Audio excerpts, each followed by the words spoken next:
From the Epoch Times, an article by Brian Cates, July 28th, 2020, updated July 29th, 2020. Look, we have to talk about Joe. I realize the Democratic Party and Biden's campaign staff are blithely maintaining the pretense that there's nothing wrong with the former vice president, but what possible reason would the rest of the country have for going along with this charade? Video clips of a mentally struggling Biden continue to go viral on social media because even as his campaign tries to keep his interactions with others tightly scripted and controlled, the candidate himself is still saying head-scratching things. In a Biden campaign live stream broadcast on July 22nd, Biden told a representative of the Service Employees International Union, SEIU, that the nurses at Walter Reed Hospital would blow into his nostrils to get him moving. This is far from the most bizarre thing Biden has said during his presidential campaign over the last year. Will Biden debate Trump? I'm confident making the prediction that Biden won't be debating President Trump after observing how quickly Biden's own campaign has shut down media events that went off script. You can't really script a public debate. Such an event calls for the candidates to react instinctively and on the spot to tough and unexpected questions and challenges, both from their opponent and from the moderators. Given that at all of his recent events, Biden's been limited to reading speeches from a teleprompter and then quickly exiting the room without taking any questions, he doesn't give the impression of a strong and confident candidate up to any and all challenges. Biden is also refusing to sit for interviews with reporters. When Fox News' Chris Wallace requested one, Biden's campaign replied that the candidate was unavailable. During a normal campaign season, candidates are ramping up their media appearances and events at this time of year, not reducing or limiting them. But this is precisely what the Biden campaign has been doing, and there doesn't seem to be any indication that the trend will change. Whatever one may think of Donald Trump, he certainly hasn't been in hiding or ducking questions from reporters.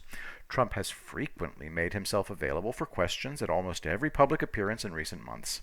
Some of these conferences have lasted for more than an hour.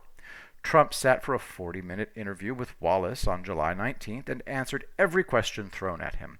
It's well known that the son of the former 60 Minutes reporter Mike Wallace is far from a fan of the current president. Having seen the tough questions Trump had to field from Wallace, it's certainly understandable why the Biden campaign doesn't want to subject him to such a grilling by a veteran reporter. But the longer this campaign goes on and the closer the election gets, the more difficult it will be for Biden's handlers to keep their candidate sheltered and away from tough questions.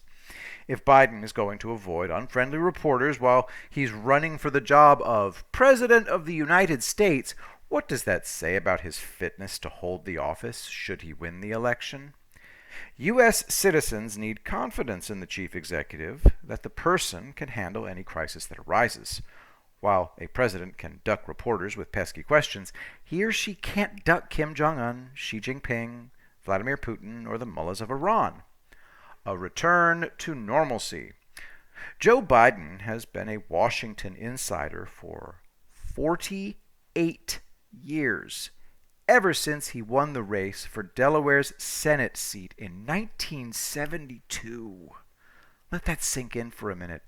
This man has been a politician in D.C. ever since President Richard Nixon made his historic visit to China. Realizing that running Biden as some kind of outside reformer would be absurd on its face, his campaign has instead opted for a message of a return to normalcy narrative. This theme sells the idea of getting rid of Trump and all the changes he has been making in Washington and returning that town back to where it was when Barack Obama and Biden left office in January of 2017. Had enough people wanted the Obama years to continue, Hillary Clinton would be president right now.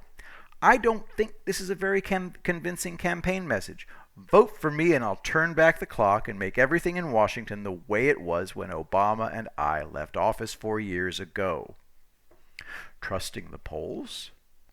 On July 21st, the Trump campaign got more than 300,000 people to tune into its very first virtual fundraiser and took in more than $20 million. But if you spent all day looking at the mainstream media polls and watched cable television news, you'd get the impression that Trump is not only losing the election at this point, he's being massacred.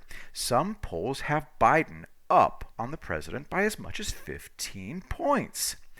Nobody learned anything from 2016. Electoral college votes cannot be predicted.